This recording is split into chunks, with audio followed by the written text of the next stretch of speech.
Bonjour à tous. Bonjour à tous. Merci à tous d'être là donc pour cette audition consacrée à la réanimation et peut-être un petit peu plus aux médecins. Mais on va parler de tout. On va parler de tout aujourd'hui. Quatrième semaine du vrai Ségur de la santé.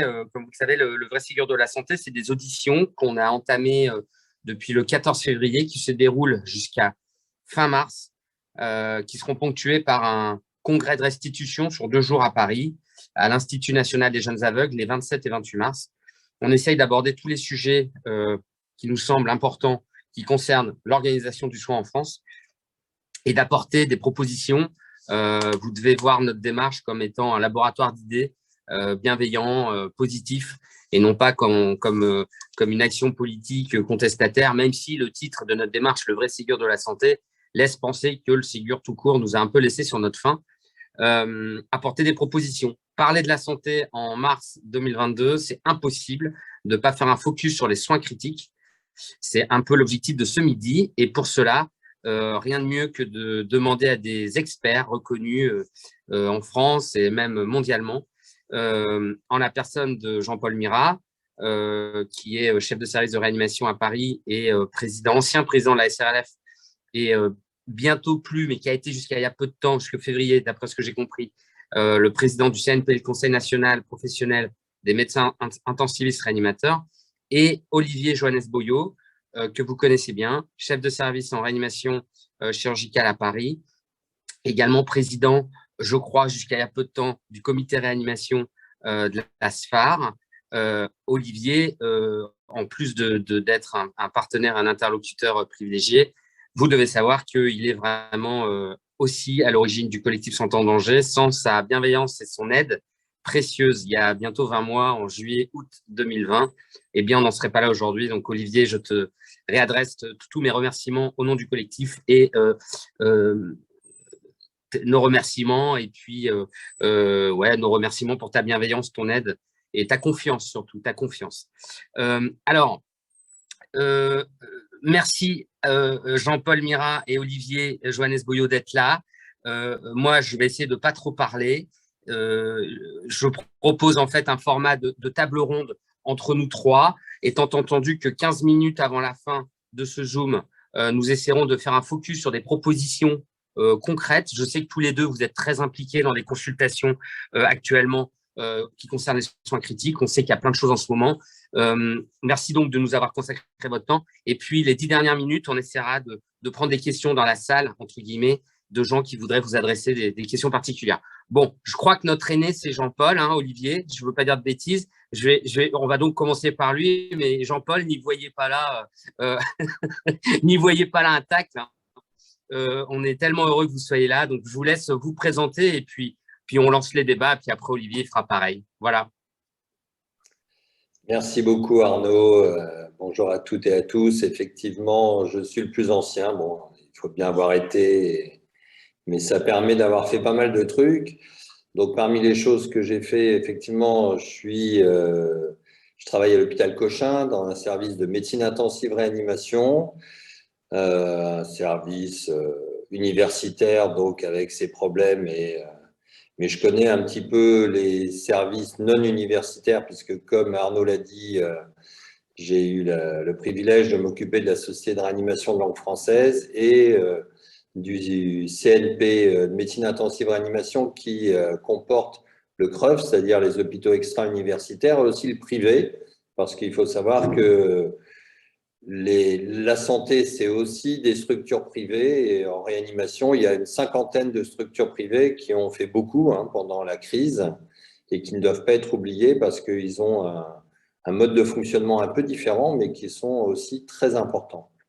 Donc, de ce côté-là, on pourra discuter des deux parts. Merci Jean-Paul. Merci Jean-Paul. Très belle transition. Merci de faire un focus sur le privé. Effectivement, ce qui distingue le collectif Santé en danger peut-être des autres collectifs, c'est qu'effectivement, on est très, très regardant sur le fait que, voilà, on estime que le système de santé ne se limite pas à l'hôpital. Il y a aussi la ville, les structures privées, le privé lucratif, le non lucratif. Et j'en profite avant de passer la parole à Olivier pour souhaiter la bienvenue à Jean-Louis Teboul, qui nous fait l'amitié d'être là aujourd'hui avec nous. Jean-Louis, tu es aussi un invité guest, hein, donc tu prendras part avec nous aux discussions, bien sûr. Olivier, je te laisse parler. Voilà. Merci beaucoup Arnaud. Bonjour à tous. Bonjour à mes amis Jean-Paul et Jean-Louis. On se connaît depuis bien longtemps, on se croise souvent depuis longtemps. Et effectivement, ils sont un peu plus âgés que moi, donc ça a été deux de mes maîtres en réanimation. À peine Jean-Louis, à peine. Donc, je suis très content d'être là avec eux. Donc, moi, je suis effectivement Olivier Jeunesse-Boyau. Je suis ta langue à fourcher, Arnaud. Moi, je suis à Bordeaux. Ah, pardon, oui, bien sûr que tu es à Bordeaux. Je sais que mais ta langue à fourcher. Donc, moi, je suis chef de pôle, même de toute l'anesthésie-réanimation du CHU de Bordeaux. Donc, effectivement, je supervise l'ensemble de l'anesthésie-réanimation et donc des réanimations du CHU de Bordeaux en dehors de la médecine intensive réanimation qui elle est dans un autre pôle.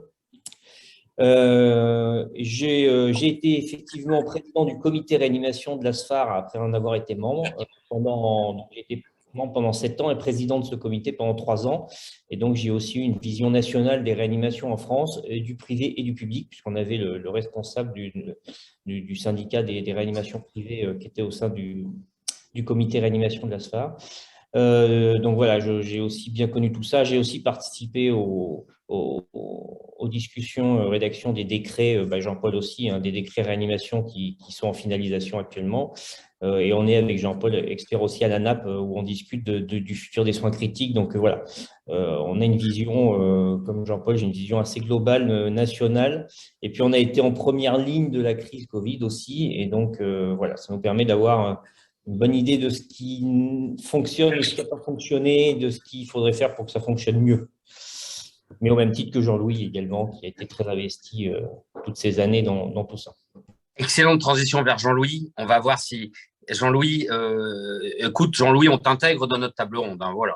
Tu as été prévenu au dernier moment, il faut le dire, et merci beaucoup de nous faire l'amitié d'avoir joué le jeu, parce qu'il faut quand même savoir que j'ai envoyé les liens à Jean-Louis il y a environ 1 minute. J'exagère à peine. Merci d'être là, Jean-Louis. Jean-Louis, tu es aussi chef de service de réanimation à Paris. Toi aussi, tu as été en première ligne. Toi aussi, tu es un de nos maîtres. Hein, je ne vais pas à chaque fois redire la même chose, mais voilà, Jean-Louis Teboul, pour tous les réanimateurs d'aujourd'hui, c'est quelqu'un de très important. On a appris notre métier grâce à toi, notamment. Et en plus de cela, évidemment, tu es quelqu'un de terrain. Et écoute, Jean-Louis, je vais te laisser te présenter puis commencer à lancer le débat. Alors, juste à tous les trois, moi, j'ai une question à vous poser. Je vais vous poser des questions assez simplistes, mais c'est pour lancer la discussion. On a vécu une période avec des règles sanitaires nationales, clairement en lien quand même avec la situation sanitaire des hôpitaux. Première question très naïve. Est-ce qu'on a le droit de dire aujourd'hui qu'il faudrait quand même un petit peu plus de liens en réanimation en France ou pas? Et parce que j'ai une arrière-pensée, moi, quand même, dont je voudrais vous parler. Je crois que pour demain et les futures crises sanitaires auxquelles on devra faire face, à savoir peut-être virales, si on n'a pas de chance, assurément caniculaire, comme vous le savez mieux que moi, ça nous pend au nez, migratoire, c'est possible, les guerres alimentaires, les flux migratoires alimentaires, les flux migratoires climatiques. Est-ce que, si on veut viser une déprogrammation chirurgicale zéro, ce qui pour moi est un vœu que je ferai pour le système de santé de demain, est-ce qu'il ne faut pas augmenter un petit peu le nombre de lits en réanimation? Jean-Louis, je te laisse te présenter puis nous dire un petit mot. Oui, merci Arnaud. Oui, en effet, j'étais prévenu il y a peu de temps. Je suis d'accord avec vous. Surtout que j'ai d'autres réunions. J'ai 4 ou 5 réunions Zoom aujourd'hui. Mais bon, peu importe. Oui, alors je m'appelle Jean-Louis Teboul, donc je suis en effet PUPH depuis pas mal de temps maintenant, 25 ans environ. Et j'ai été chef de pôle, moi aussi, il y a quelques temps. Et depuis 3 ans, je ne suis plus chef de pôle. Il faut dire que les pôles ont changé un peu à la PHP, mais enfin, peu importe, ça revient au même. Il y a maintenant ce qu'on appelle des DMU. Je n'en suis pas le directeur. Par contre, je suis chef de service. Et voilà. Pour répondre à ta question, oui, les chiffres sont les chiffres.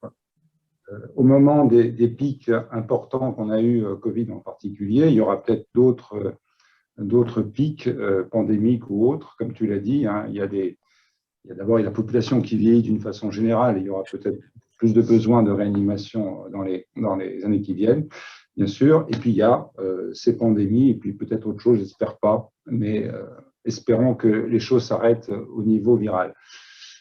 Et si, en effet, on a été en difficulté pendant au moins 2 ou 3 vagues, c'est que il y a un manque de lits, puisqu'on a dû déprogrammer, et à mon avis, c'est suffisant pour justifier un nombre de lits important et un nombre de réanimateurs et de médecins, mais également de paramédicaux en réanimation formés et qui soient appropriés à cette fonction. Également, les ratios, peut-être faut les revoir aussi. Je trouve que les ratios infirmiers notamment, mais aussi aides-soignants, ne sont pas suffisants, à mon sens, pour faire de la bonne qualité de prise en charge. Voilà, donc peut-être faut-il 1000 lits de plus, j'en sais rien en fait, mais globalement, en effet, il a été démontré qu'il en fallait, hein, puisqu'on a dû bloquer toutes les autres activités pendant quelques mois. Donc, pour moi, c'est la démonstration par A plus B qu'il y a besoin de plus de lits, mais aussi plus de médecins et plus de paramédicaux formés.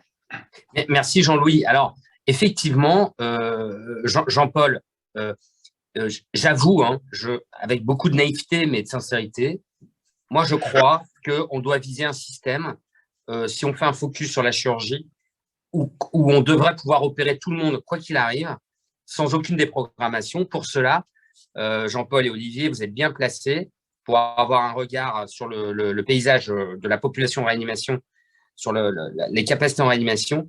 Ça nécessite de mettre en branle tout le monde. Est-ce que c'est utopiste, étant entendu que, merci Jean-Louis de l'avoir dit, tout cela passe par l'attractivité au travail, plus de paramédicaux. On a eu plein de conversations avec Olivier sur ces difficultés-là. La difficulté de l'attractivité pour les métiers du soin critique, parce que de toute façon, c'est lourd et compliqué. Et peut-être qu'en manque de reconnaissance aujourd'hui. Et Jean-Louis, donc, je n'osais pas trop le dire, moi, ça, mais comme c'est vrai que les soins critiques sont un des premiers secteurs où il y a des ratios, Jean-Louis dit aujourd'hui, peut-être qu'il faut modifier les ratios. Ça, c'est quand même une pensée très forte.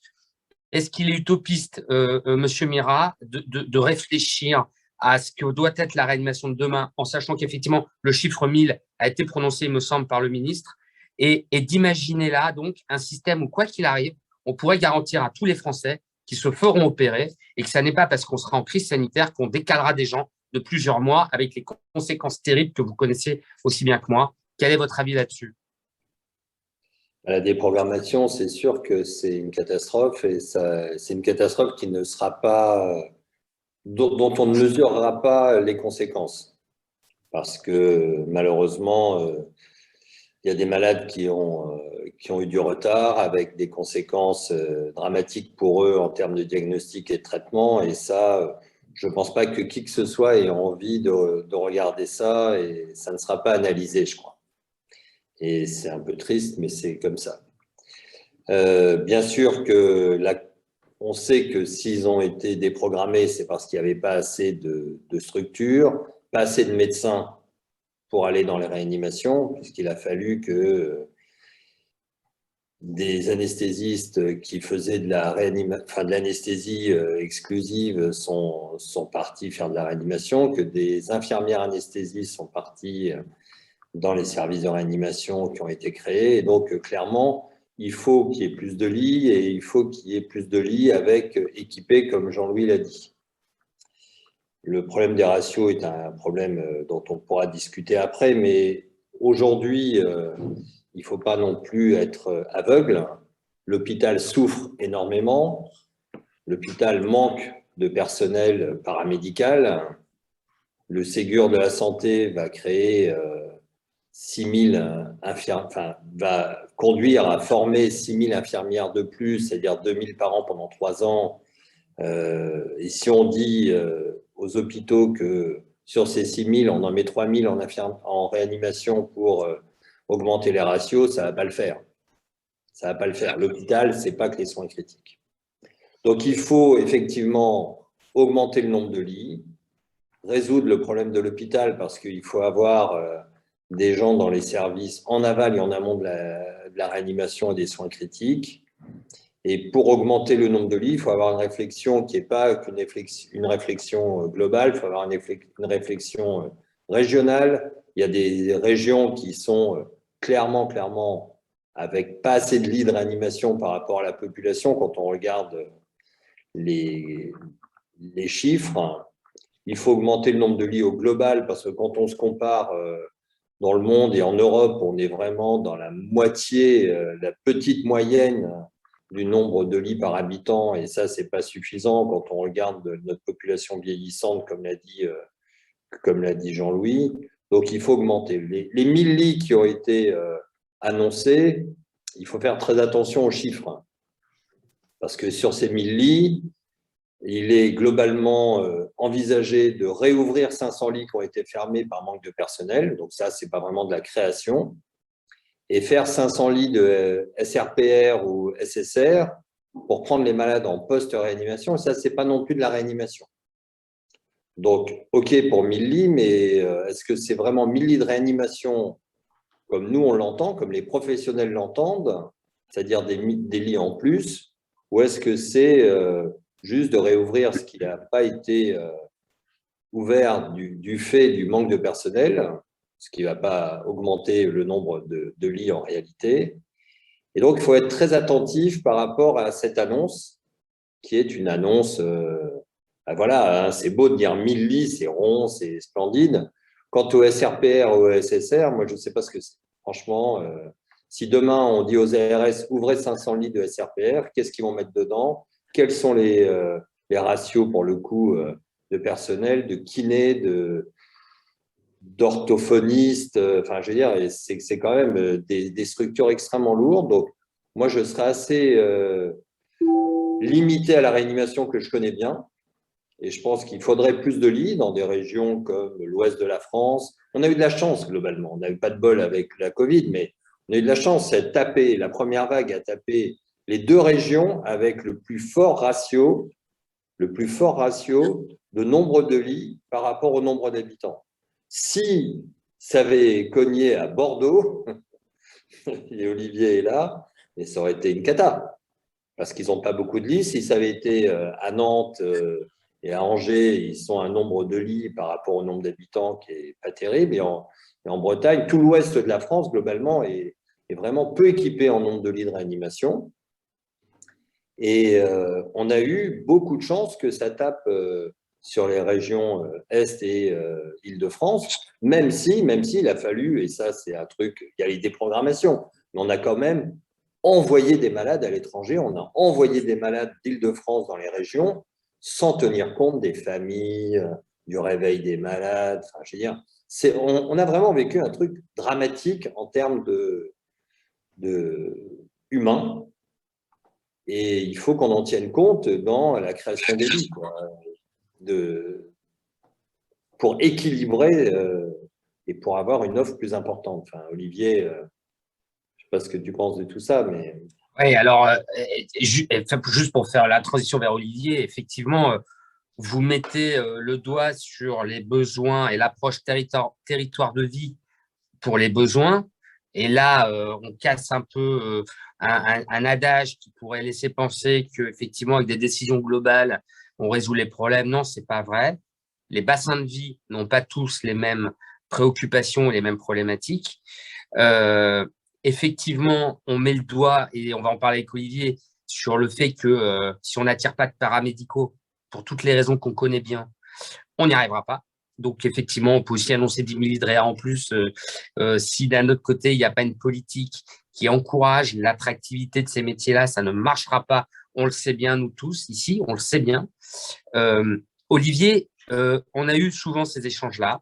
Moi, il y a un truc qui me dépasse. Après ce que nous explique Jean-Paul, après ce qu'a vécu Jean-Louis, après toi, ce que tu vis, tous les deux, vous êtes régulièrement en contact avec les tutelles. Pourquoi c'est si compliqué? On a l'impression qu'il suffirait juste de faire un retour d'expérience avec les ARS, les pouvoirs publics, les professionnels, de ce qu'a vécu le territoire français, la population. On met un peu là le focus sur la déprogrammation. J'en suis ravi parce que moi, Jean-Paul, je suis de votre avis. Je pense de toute façon, on ne mesurera pas ça. Les conséquences sont effroyables. Les conséquences humaines à tous les niveaux de tout ce qu'on a vécu. il n'y a pas vraiment de retour d'expérience. Ce serait pourtant un moment opportun pour dire, bon, voilà, on se met autour de la table. On a décidé de ne pas faire n'importe quoi, mais ça, il ne faut plus que ça arrive. Ça, il ne faut plus que ça arrive. Olivier, pourquoi il y a tant de résistance que cela? Tu vois, même avec cette annonce d'Émilie, Jean-Paul nous explique aujourd'hui qu'il faut faire très attention. Pourquoi c'est si compliqué que ça? Ils ont peur de quoi? De l'argent que ça? C'est juste un problème d'argent? Alors, donc je vais reprendre un peu et compléter ce qu'ont dit mes camarades, pour lesquels je suis d'accord évidemment avec eux, hein, on a le même constat. Alors, oui, quel est le problème majoritairement? Oui, bah, il va falloir, et à un moment donné, il faut quand même être réaliste et pragmatique, c'est-à-dire c'est l'argent, quoi. Hein, faut être clair, les soins critiques, c'est ce qui coûte le plus cher à l'hôpital. Hein, c'est la Ferrari du parking ou même la Formule 1 du parking. Donc, ça veut dire que c'est cher, compliqué à piloter. Donc, oui, il y a un moyen, il y a un moment donné où on sera limité par l'argent, c'est sûr. On n'est plus dans les 30 glorieuses, on n'est plus à la création de la sécurité sociale où c'était les vannes ouvertes. Il faudra à un moment donné rationaliser quand même s'il faut augmenter le budget santé, il y a quand même un moment où il faut rationaliser parce qu'on n'est pas dans une situation où on va pouvoir dépenser comme ça sans compter. Donc, il faut trouver des solutions pour que ce soit efficient, qu'on ait les moyens de faire les choses correctement, mais que ça ne coûte pas non plus des sommes pour lesquelles on n'a pas les moyens d'investir à l'heure actuelle. Donc, déjà, ce qui est sûr, c'est que le constat montre bien que l'hôpital, moi qui l'ai connu il y a 30 ans, l'hôpital a quand même évolué et on passe de plus en plus vers une bipolarité qui est de l'ambulatoire et des hôpitaux de jour et des lits lourds et des soins critiques. Voilà. Et de plus en plus, l'hôpital va être ça, avec effectivement une réduction du nombre de lits, mais une augmentation des lits lourds et des soins critiques. Donc ça, c'est une certitude. Est-ce qu'il faut augmenter le nombre de lits? La réponse est oui. Dans quelle proportion? C'est ça qui est compliqué. Ce qui est sûr, c'est qu'il faut sortir de l'idée qu'on doit avoir 95% de remplissage en réanimation ou 90%. C'est une aberration. La T2A nous a emmenés là-dedans. Toutes les politiques de santé, d'hyperproductivisme nous ont emmenés là-dedans. C'est une aberration. Ça nous oblige des fois à prendre des patients qui n'ont pas de critères de réanimation pour réussir à gonfler un peu les chiffres. On ne va pas se leurrer, ça arrive. Et en même temps, ça nous met dans des situations où très régulièrement on est bloqué parce qu'on n'a pas le nombre de lits suffisant puisqu'il faut ce sacro-saint 90% de remplissage. Donc, c'est une aberration. Il faut sortir de ça. Les tutelles, je pense, sont compris et on va en sortir, mais ça va être compliqué. Il faut accepter donc qu'il y ait des lits qui soient vides, mais qui soient en mesure d'être occupés rapidement. Donc, il faut de la modularité et il va falloir que ça, les pouvoirs publics en soient conscients. Donc, ça, c'est important. Donc, il faut augmenter le nombre de lits, ça, c'est sûr, mais il faut surtout bien répartir sur les territoires, comme on dit Jean-Paul et Jean-Louis. Juste pour donner un exemple, la Bretagne, effectivement, Jean-Paul le disait, c'est 15,1 lits de soins critiques pour 100 000 habitants et 4,9 lits de réanimation pour 100 000 habitants, là où en Île-de-France, c'est 21,9 lits de soins critiques et 9,7 lits de réanimation. Donc, c'est quasiment du 1 pour 2 pour ce qui est de la réa et 2 pour 3 pour ce qui est des soins critiques. Donc, c'est pas possible. Et c'est pour ramener pour 100 000 habitants. Donc, dans ces populations, etc., on rentre en ligne de compte. Donc, il faut harmoniser sur le territoire, d'autant qu'on le voit bien avec la crise, il y a un flux migratoire qui s'opère vers les régions de l'ouest, du sud-ouest, du centre et un peu du sud-est, et que ça va augmenter une augmentation démographique, et donc il va falloir augmenter les lits dans ces endroits-là, parce qu'on ne va pas pouvoir aller en prendre ailleurs, hop, les amener sur un camion, puis les faire descendre, hein, ça c'est pas possible. Donc voilà, donc tout ça c'est compliqué. Il va donc falloir aussi prévoir une augmentation des lits, mais surtout une capacité d'augmentation rapide des lits avec des plans d'action territoriaux, par l'ARS, par les GHT, etc., qui permettent d'avoir une visibilité de ces lits et une augmentation rapide du niveau de lit pour pouvoir gérer des crises de niveau d'intensité différentes. Ce n'est pas pareil s'il y a un attentat à un endroit X ou s'il y a une crise comme le Covid qui fait que quoi qu'il arrive, même en augmentant les lits de réa, on ne pourra pas pouvoir absorber cette crise-là. Il faudra avoir la capacité de monter des réa éphémères, etc. Mais ça veut dire de la modularité, des plans d'action bien définis et de la formation permanente pour une réserve sanitaire nationale de soins critiques qui soit capable d'être mobilisée avec des gradations de niveaux différents, mais qui soit formée évidemment aux soins critiques tout au long de l'année et de la vie pour pouvoir être mobilisables à tout moment parce qu'il y aura des crises d'intensité différentes. Donc, augmenter les lits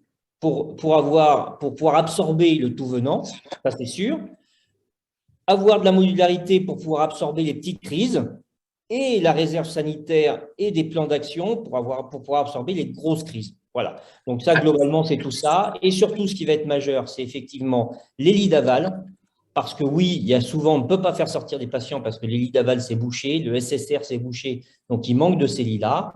Et puis, le paramédical, il va falloir effectivement s'en occuper. Et ça veut dire renforcer le prix, enfin, le paiement de ce qui est limitant, c'est-à-dire la permanence des soins les nuits et le week-end. Et ça, c'est vrai pour le médical, c'est vrai pour le paramédical. Les mentalités ont changé et donc là, il n'y aura pas le choix. Il faudra investir sur cette permanence des soins pour le niveau médical et paramédical. Sinon, il n'y aura plus personne dans 10 ans parce que les gens ne sont plus comme nous, ce qu'on a connu. Maintenant, les mentalités ont changé, on ne reviendra pas en arrière. Voilà globalement. Bon, alors, écoute, merci pour ton propos. Alors, je suis très heureux d'entendre ça parce que, j'en doutais pas venant de toi, bien sûr. Mais si tu veux, moi, je défends, j'ai vraiment. Alors, je vais rebondir sur une question que je pose à tous les trois. Si Jean-Louis est encore là, mais Jean-Louis, tu nous laisses quand tu veux. Si tu as des impératifs, bien sûr. Tu sais, Olivier, la modularité, à mon avis, c'est le mot-clé. Ça ne doit pas être assimilé, je pense, aux chaises musicales. C'est-à-dire, aujourd'hui, je suis infirmier de réa, demain, je vais en néphro parce qu'il manque du monde. C'est pas ça la modularité. La modularité, c'est l'élasticité du système. C'est-à-dire d'un seul coup être capable d'augmenter la présence, par exemple, de paramédicaux en soins critiques. Et tu vois, moi, j'avais été très marqué, vraiment marqué par les déclarations du Premier ministre juste au début de la crise qui disait, mais à qui va-t-on faire croire qu'on peut former des médecins et des paramédicaux pour faire face à la crise? Et il avait dit aussi des choses du genre, mais enfin, on ne va pas dimensionner le système de santé pour une crise qu'on ne vivra peut-être plus jamais. Et en fait, en faisant cela, finalement, alors d'abord, oui, on ne sait pas ce qui se passera, mais surtout en faisant cela, pour moi, il nous donnait des solutions. Alors, je vous pose une petite question disruptive à tous les trois. On est aujourd'hui sur les soins critiques. Vous savez, le collectif Santé en danger, il s'intéresse un peu à tous les versants. On s'intéresse beaucoup à l'éducation. Il y a un travail à faire en amont de l'hôpital et de la santé, d'éducation, de prévention. Et on porte aussi un message très fort sur la préservation des écosystèmes, le développement durable, tout cela. On estime que le système de santé doit être porté par ces entités-là. Et nous, on se demande, enfin, on est persuadé qu'il faudra des professionnels pour faire de l'éducation, de la prévention, du développement durable dans toutes les structures santé. Et je trouve que ces métiers-là, aujourd'hui, n'existent pas véritablement ou partiellement.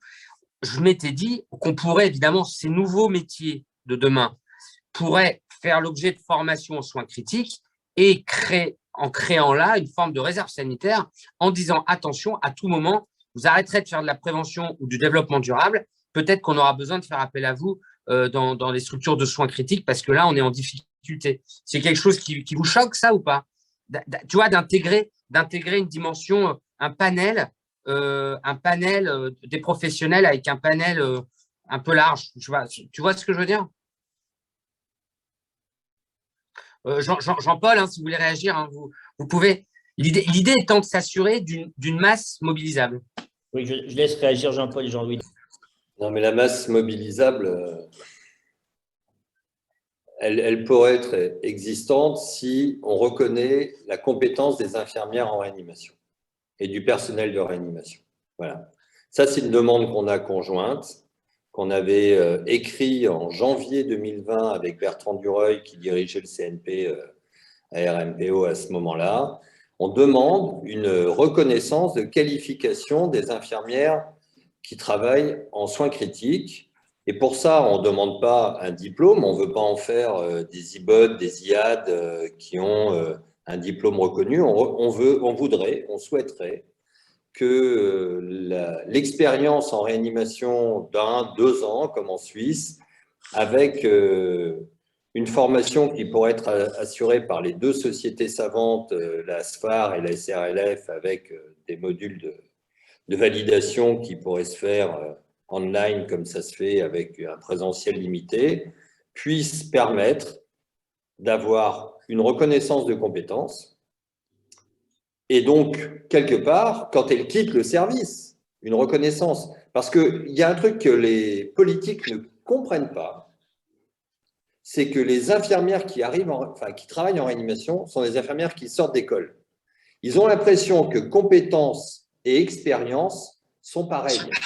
C'est-à-dire que les filles, quand vous discutez au ministère, ils ont l'impression que le personnel de soins critiques, c'est des gens qui ont 10 ans d'expérience dans des services lambda, et après qu'elles vont venir en soins critiques, en réanimation. Mais ce n'est pas du tout ça.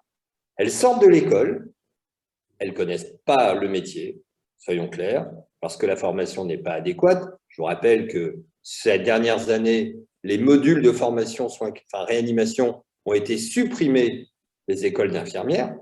Et là, elles devraient être remises à la rentrée prochaine, mais elles ont été supprimées.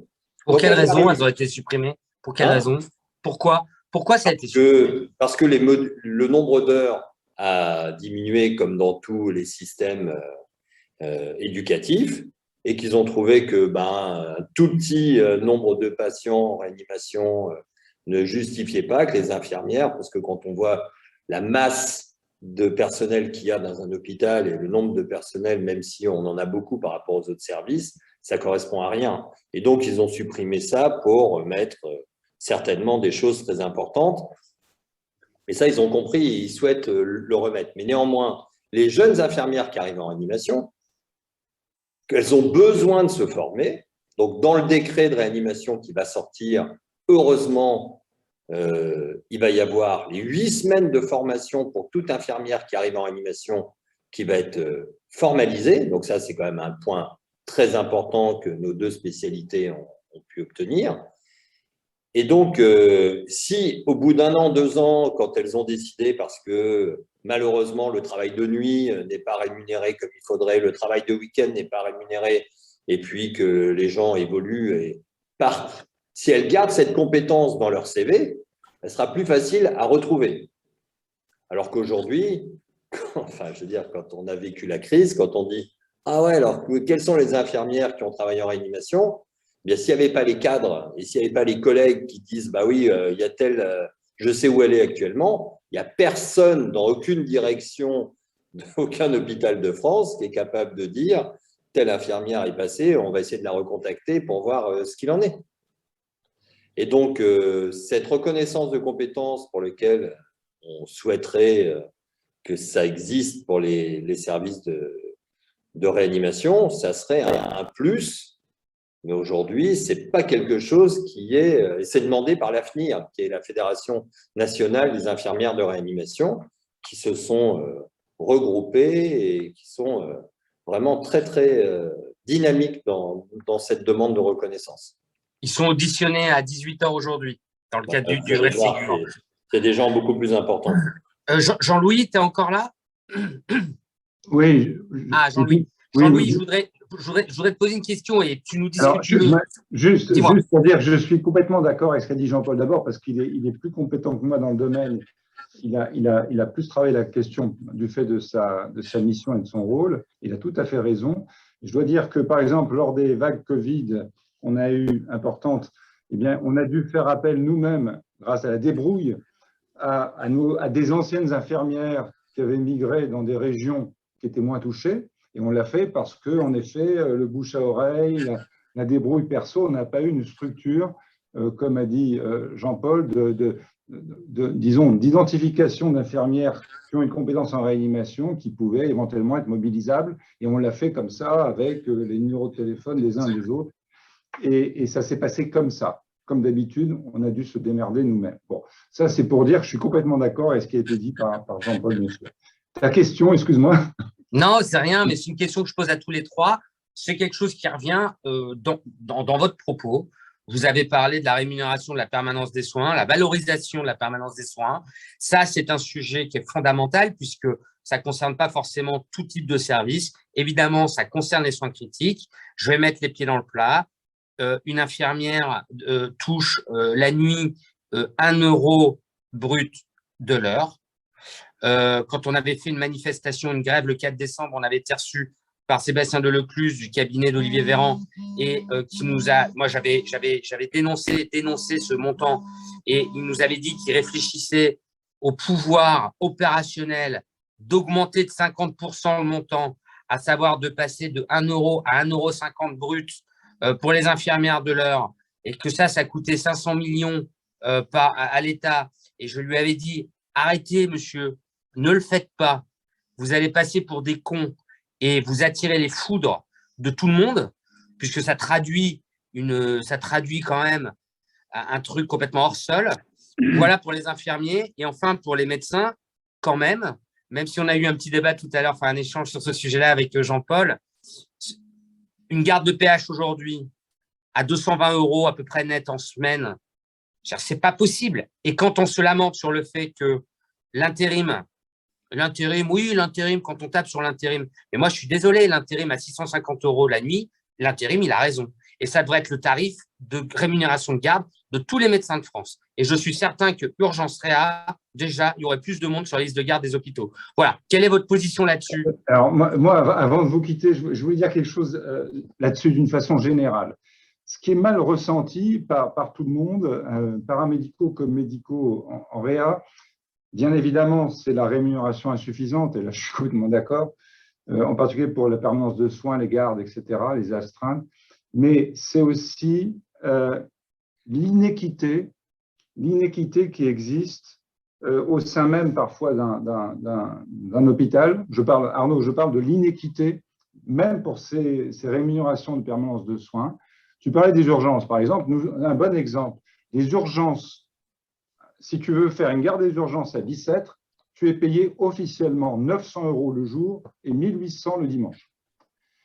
Alors qu'une garde de réanimation, c'est le même tarif officiel. Et donc, il y a un sentiment. Alors pourquoi? Parce que les urgences sont en effet complètement en souffrance à Bicêtre, peut-être dans d'autres hôpitaux, en tout cas, on est particulièrement en souffrance, et donc la direction a mis des moyens. Mais ça entraîne une espèce d'inéquité, un ressenti d'inéquité terrible. Et je sais que, chez nous en Réa, ils prennent quand même les gardes en Réa. Mais il y a des services de spécialité. Je prends par exemple la neurologie avec un stroke center, enfin une USI-NV, où les PH préfèrent prendre des gardes aux urgences que dans l'USI-NV. Bon, voilà. Donc on arrive à des trucs incroyables. Et donc, et c'est pareil aussi pour les paramédicaux. Aussi, il y a des inéquités entre même Réamed et Réachir, même dans notre hôpital, qui fait que ça ne va pas. Il y a un problème qui ne va pas. Donc, il y a un ressenti aussi par rapport. Alors, la rémunération, elle n'est pas suffisante globalement, mais surtout, elle n'est pas homogène. Et ça, c'est un vrai problème qu'on a du mal à résoudre. Et voilà. Je voulais dire ça, simplement. Mais Jean-Louis, je vais prendre mon exemple personnel. Je suis dans un ESPIC depuis 2016. J'ai quitté mon hôpital public que j'aimais par-dessus tout, Tourcoing pour ne pas le nommer, parce qu'il y avait des différences de fait entre les réanimateurs de garde la nuit et les anesthésistes du même hôpital. Alors que moi, j'estimais quand même, quand j'étais de garde en réa, alors moi, je faisais les deux, et j'estimais quand je faisais les gardes en réa et que je prenais les post-op en milieu de nuit, ou que j'acceptais les transferts de la région pour prendre en charge une méningite à pas d'heure, ou que j'étais appelé au déchoc des urgences, ou que j'étais appelé dans un étage de l'hôpital pour aller masser un arrêt chez un patient, je ne valais pas moins qu'un anesthésiste, évidemment. Et j'ai porté ce sujet-là à la direction. Et globalement, j'ai eu une fin de non-recevoir. Et puis, parallèlement, j'ai eu une bonne proposition dans le privé à but non lucratif. Je suis parti. Parce que pour moi, c'était inconcevable de travailler dans une structure avec des différences de traitement sur le travail de nuit. Alors, mais quand même,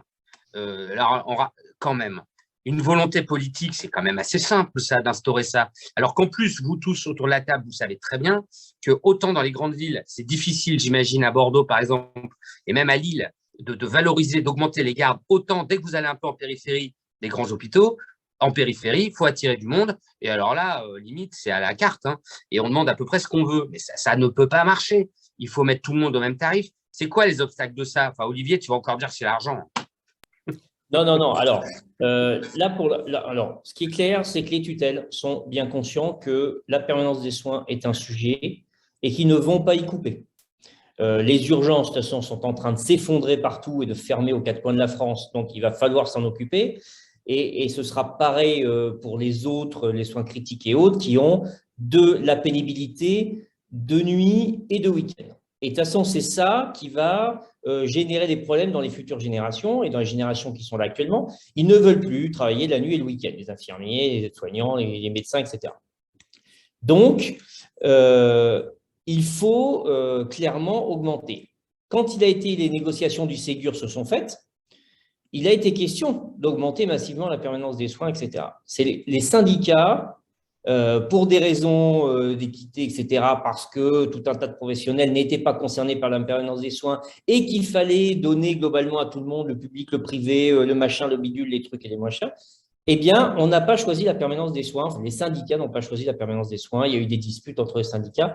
Et donc, ça a amené ce Ségur-là où plutôt que de donner un, on a fini par donner 1 euro à tout le monde. Bon, ça n'a pas fonctionné. Ils le savent, c'est la cata. Ils ne le diront pas officiellement, mais c'est clair qu'ils le savent. Donc, il va falloir s'occuper de la permanence des soins. Et là, ce n'est pas compliqué. C'est demain, il faut doubler la permanence des soins médicales. Ça, il n'y a pas photo.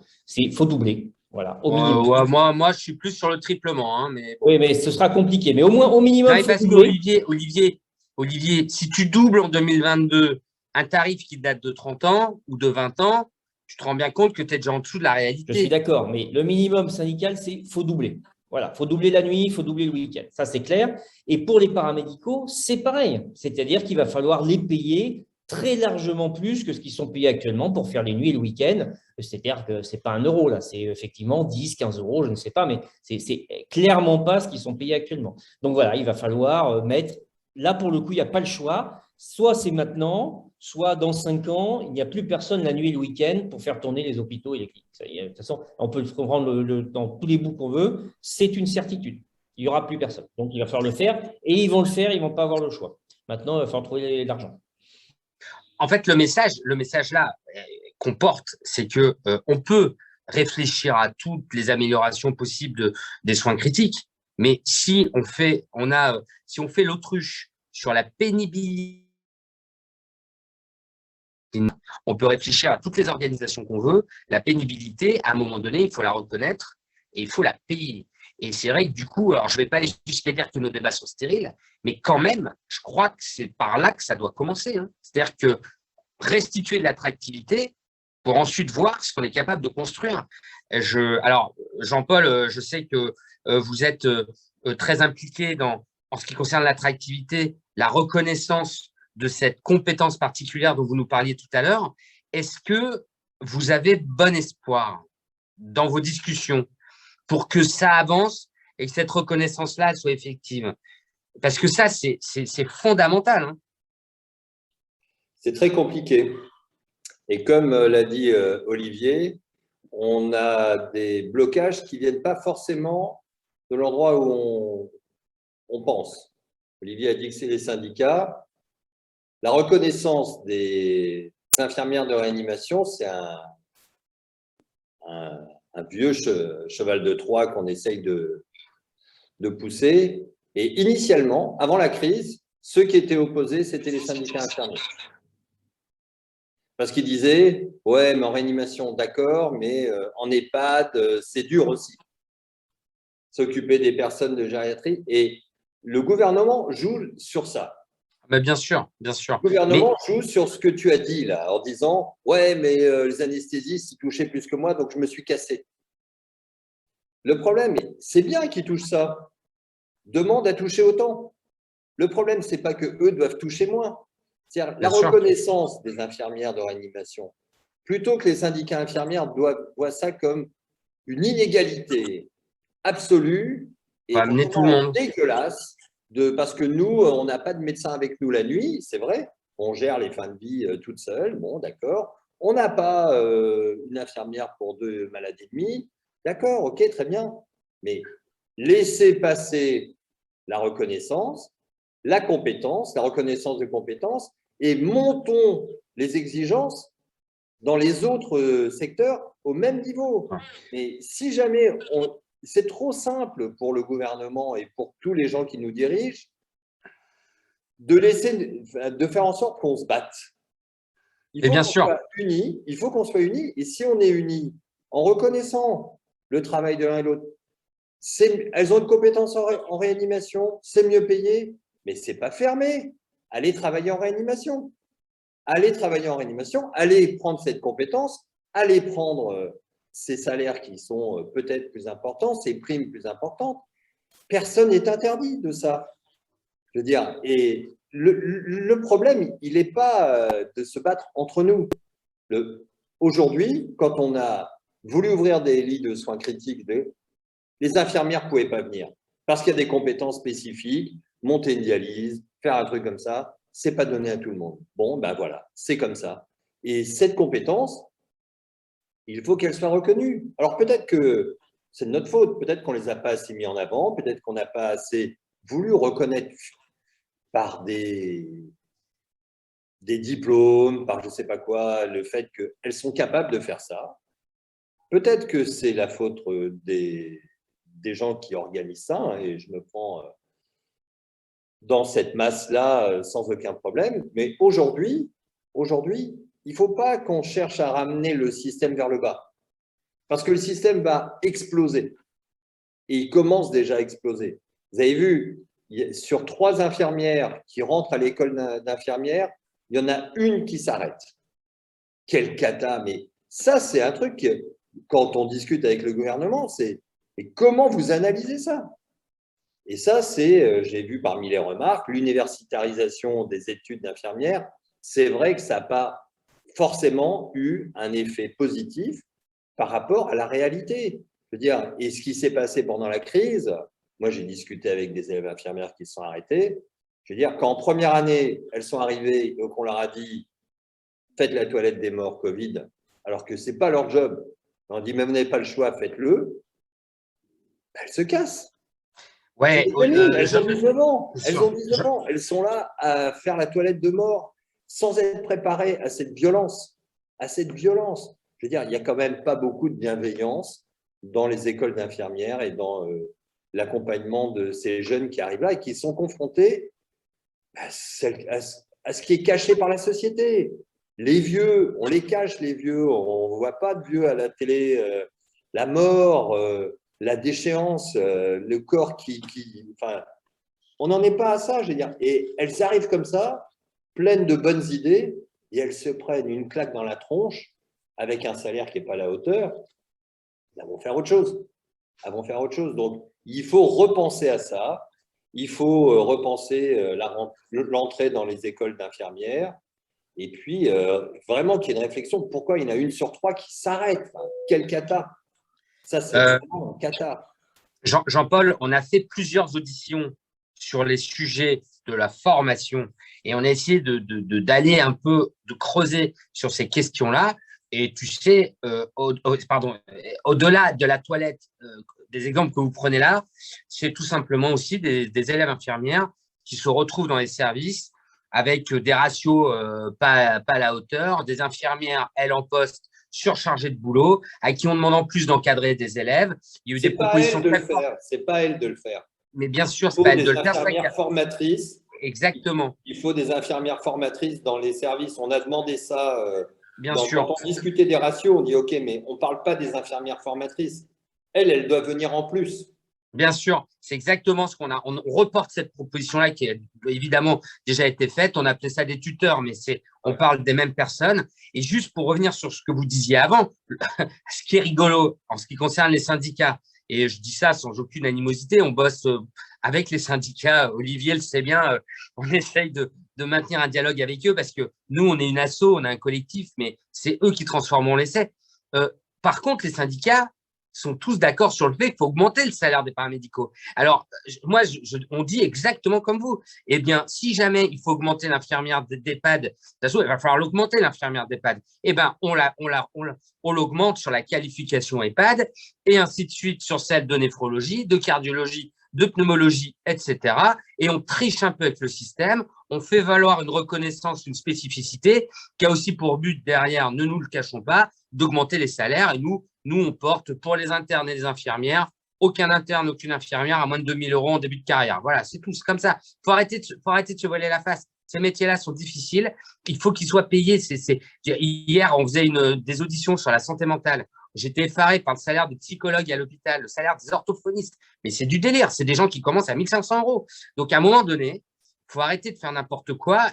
Ou alors, en tout cas, à ce moment-là, être honnête avec notre ambition modifiée française de santé phare dans le monde. Alors, il est 13h04, 2-3 minutes où on reprend nos propositions, puis après on fait les questions dans la salle.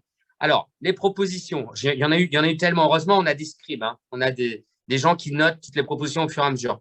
Il y a eu cette notion à nouveau de territorialisation de besoins de bassin de vie, les besoins adaptés au bassin de vie, pas faire n'importe quoi partout pareil. Prenez l'exemple de la Bretagne, de la côte atlantique, territorialisation. On a fait un énorme focus sur l'attractivité des paramédicaux et notamment la permanence des soins. Tant qu'on ne s'attaque pas à cela, on n'y arrivera pas. Jean-Louis avait soulevé la question des ratios peut-être à revoir, mais Jean-Paul nous a mis en garde en disant attention, attention, parce que voilà, augmenter les lits, il y a une forme de consensus. Le chiffre, on ne le trouvera pas ce matin, ce midi. On est mal à l'aise parce qu'on sait très bien que quel que soit le chiffre, si en amont, il n'y a pas eu toutes les décisions prises sur les paramédicaux, etc., c'est un peu le serpent qui se mord la queue. Et ce que je trouve très intéressant en vous écoutant aujourd'hui, c'est que finalement, les urgences, l'AREA, on a un peu le même problème, c'est les lits d'aval. Les lits d'aval. Et ça, c'est une vraie problématique. Pour qu'un service de réanimation tourne bien, il faut que les lits d'aval soient robustes. Et c'est pareil pour les urgences. Et encore, on pourrait aussi faire une grande diagonale en parlant de la ville. Pour qu'un système d'urgence aille bien, il faut que la médecine de ville se porte bien et qu'il y ait aussi un système, les déserts médicaux, etc. Donc, je pense qu'on a à peu près balayé tout cela. On n'a pas trop abordé la question des effectifs médicaux. Juste cette mini-question-là à vous trois. Comment se comporte… Alors, en anesthésie, souvent, Olivier, moi, je vois passer, en anesthésie, on est très fiers parce que souvent, c'est ça qui était passé dernièrement, dans la filière anesthésie, il y a très peu de droit au remords. Hein. C'est ça que j'avais vu. Les MIR et les MAR, en termes d'effectifs, de nombre de postes, vous êtes satisfaits pour les années à venir? Nous, clairement, non. Je veux dire, il y a une enquête du syndicat qui montre qu'actuellement, il y a 300 postes de réanimation vacants. Si on regarde les demandes naturelles du nombre de postes pour faire fonctionner un service de réa, c'est entre 7 et 9 médecins qu'il faudrait pour pouvoir assurer la liste de garde et autres. Donc, il n'y en a pas assez. Donc, ce qui est demandé par les MIR, si on considère que quand on prend les réanimateurs en France, globalement, dans toutes les réanimations de France, quand on prend les réanimateurs, aujourd'hui, il y a, hormis les réanimations très spécialisées où il n'y a que des anesthésistes réanimateurs, hein, des réanimations chir cardiaque ou les réanimations neurochir, il y a un ratio de 1 pour 1. Dans les ratios qu'il y a comme ça. Donc nous, ce qu'on demande simplement, c'est qu'on ait 150 MIR formés par an le plus rapidement possible. Voilà. Aujourd'hui, on a 95. Ce qui est demandé, c'est 150. Après, il y a une feuille de route soins critiques qui a été proposée par le ministre, qui propose 40 internes de plus par an pendant 10 ans. Ça va faire 400 internes de plus par an, formés dans 10 ans. Ce n'est pas beaucoup, mais la répartition, elle n'est pas discutée. Ce n'est pas le lieu pour en discuter ici.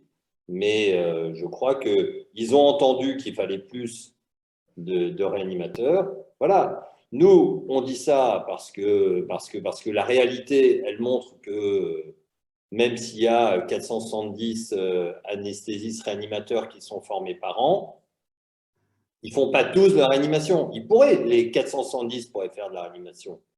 Ils en ont les compétences, une formation universitaire de qualité qui pourrait leur permettre, à la sortie de ces 5 ans, de faire de la réanimation. D'abord, il n'y en a pas un besoin.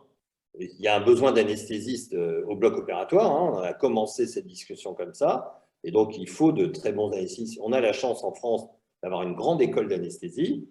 Et après, il faut voir sur ces 470 combien vont faire de la réanimation de façon exclusive. Ça, je pense qu'Olivier le sait aussi bien que nous. Donc, nous, on ne s'occupe pas de la filière anesthésiste-réanimation parce que ce n'est pas notre spécialité. Mais pour ce qui est de la MIR, ce qu'on demande, ce qui est réclamé, c'est 150 postes par an. Olivier? Ouais, je vais faire bref là-dessus parce qu'effectivement, Bon, il y a souvent des tensions qui ont pu apparaître entre l'émir et l'émar là-dessus, et bon, auquel aussi, là, pareil, profite le gouvernement. De toute façon, il faut augmenter globalement les postes, hein, donc l'émir, oui, parce qu'effectivement, les anesthésistes ne font pas tous de l'AREA. Il faut augmenter aussi les postes d'anesthésistes réanimateurs parce que quoi qu'il arrive, de plus en plus, on en a besoin parce qu'il y a de plus en plus de gestes interventionnels qui nécessitent de l'anesthésie générale, la maternité, les soins critiques. Donc voilà, et que nous, on ne fait pas des soins critiques toute notre vie, puis certains ont des activités partagées, et que ça servira aussi pour la réserve nationale si on a une formation correcte tout au long de la vie de gens capables de faire des soins critiques et en même temps l'anesthésie. Donc, il faut augmenter les deux. Il faut qu'on ait des choses posées et des évaluations intelligentes de ce que font les uns et les autres. Voilà, donc oui, il faut augmenter globalement parce qu'on aura besoin de réanimateurs et d'anesthésistes réanimateurs dans l'avenir. Donc voilà, il faut augmenter les deux. Il faut qu'on arrive à s'entendre et que le gouvernement entende ça et augmente de façon intelligente les postes de tout le monde sans que personne ne soit lésé et qu'il n'y ait pas la guerre. J'ai juste une petite question. Jean-Paul, je suis de la génération du DESC de Réamed, moi. Et à l'époque, on avait eu des réunions avec nos patrons de l'époque, Fabienne. Alors, j'ai vu passer Fabienne Saunier, et puis après, elle a quitté. Alors, je ne sais pas si elle nous a plus, là. La mais base, je l'avais t'entends plus, Arnaud. Elle essaie de venir. J'ai vu passer Fabienne Saunier qui quitter le zoo. Fabienne. Donc, Fabienne, vous m'entendez? Là, on t'entend un peu mieux, ouais. Ah, d'accord, excusez-moi. Qu'est-ce qui se passe? Attendez, je vérifie mon réseau. Bon, bah, pourtant, je suis en 4G. Non, je disais, est-ce que le fait, parce qu'à l'époque, ce qu'ils disaient sur le desk, c'est qu'il y en avait beaucoup qui avaient le desk et puis qui ne faisaient pas de réa. Alors là, c'était un vrai problème. Du coup, maintenant, il y a les mires. Vous, concrètement, sur le terrain, vous vous rendez compte que la pérennité, elle est quand même un peu plus garantie, du coup, j'imagine? Bah, de toute façon, ils ont une spécialité, une seule spécialité. Donc, après, ça n'empêche pas de faire autre chose. C'est l'exercice de la réanimation dans une structure de 100 lits comme à Lille ou dans une structure de 8 lits comme dans certaines réanimations. Je vous rappelle que la taille moyenne des réanimations, c'est 8,5, un truc comme ça. Le métier n'est pas le même, hein. Le nombre d'entrées la nuit, la pénibilité n'est pas le même, etc. Donc, les gens ont le choix de leur lieu d'exercice, le choix de type d'exercice. Moi, si je devais recommencer demain, ben, je referais de la réanimation et sans aucun problème parce que je trouve que c'est un métier absolument incroyablement formidable et que aujourd'hui, on est un métier qui est au centre, enfin, on est un des rares métiers où on a mis le patient au centre, la famille au centre des soins et où on travaille en équipe. Je veux dire, moi, mes infirmières m'appellent par mon prénom, les aides-soignants aussi. On travaille en équipe et on fait des trucs formidables. On fait rentrer les enfants, les services sont ouverts 24/24. Les animaux? Est-ce que vous faites rentrer les animaux? Ouais. Moi, je fais rentrer les chiens, les chats dans mon service. Génial. Mais Génial. oui, je veux dire, on a une possibilité parce que, je veux dire, on est un service, enfin, on est capable de faire des trucs géniaux parce qu'on travaille en équipe. Ouais. Et c'est des projets d'équipe, ouais. c'est pas des projets de Jean-Paul Mirat, c'est pas vrai ça. Jean-Paul Mirat, il le reporte, mais ça peut pas se faire tout seul. Sinon, je me fais. C'est pas possible. Je reste chez moi, dans mon garage, et j'en ai pas. Mais non, mais c'est ça. Et donc, c'est un métier formidable, mais il faut reconnaître. Franchement, les aides-soignants, pour moi, c'est des héros. Ouais. Je suis d'accord. Ils mettent 1 heure pour venir travailler chez moi. Ils bossent 12 heures. Ils s'occupent de la fin de vie. Ils sont d'une gentillesse, d'un accompagnement. Et après 12 heures, après avoir gagné 1 500 € maintenant grâce au Ségur, ou 1 600 grâce au Ségur, ils retournent dans leur banlieue au bout d'1 heure. Ils bossent 14 heures. Mais putain, mais on leur dit merci, mais moi je leur dis merci tous les jours. Ouais, je suis d'accord. Je suis d'accord. Et alors, vraiment, bravo pour ce petit message. Et ça me fait penser aux aidants à domicile un petit peu. Hein. Totalement d'accord. Ces populations incroyables. Et puis, pour rebondir sur ce que vous avez dit, ah oui, pour avoir fait… donc Fabienne s'est connectée, mais elle a dû lâcher car elle part vacciner. Donc, c'est pour la bonne cause. On ne lui en veut pas d'avoir… Et tout à l'heure, quand on s'est parlé, il faut quand même savoir, Fabienne Saunier faisait des cartons pour l'Ukraine. Donc, Comme quoi, la retraite permet de garder le lien avec les sujets d'actualité. Non, mais l'AREA, effectivement, est un lieu très avant-gardiste. Hein. C'est fait, comme vous l'avez dit, sur le bien-être, évidemment la sédation, mais le mieux vivre, le mieux vivre. Cette conférence de consensus incroyable, le mieux vivre l'AREA, qui était juste révolutionnaire, et que d'autres services se sont accaparés après. Le mieux vivre l'anesthésie, le mieux vivre l'hospitalisation, l'accueil des familles, etc. Bon, bref, c'est vraiment tant mieux de faire cet éclairage promotionnel sur les soins critiques. Vraiment, vraiment, merci pour ces mots. Alors, les modérateurs, est-ce qu'il y a quelques questions pour nos invités? On salue Jean-Louis qui nous a quittés, en réunion, hein, bien sûr. Est-ce qu'il y a des questions pour Jean-Paul Mirat et Olivier Joannès-Boyau?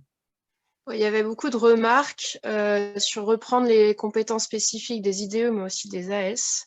Bon, ça a été dit juste avant. Je crois que c'est un premier stade. Les IDE, ouais. Les AS suivront, c'est sûr. C'est une manière déguisée d'augmenter les salaires, moi je crois, une manière déguisée. Un moyen. Des remarques sur la formation des infirmières, on en a parlé aussi, oui. Sur une reconnaissance salariale et pas par une politique de prime.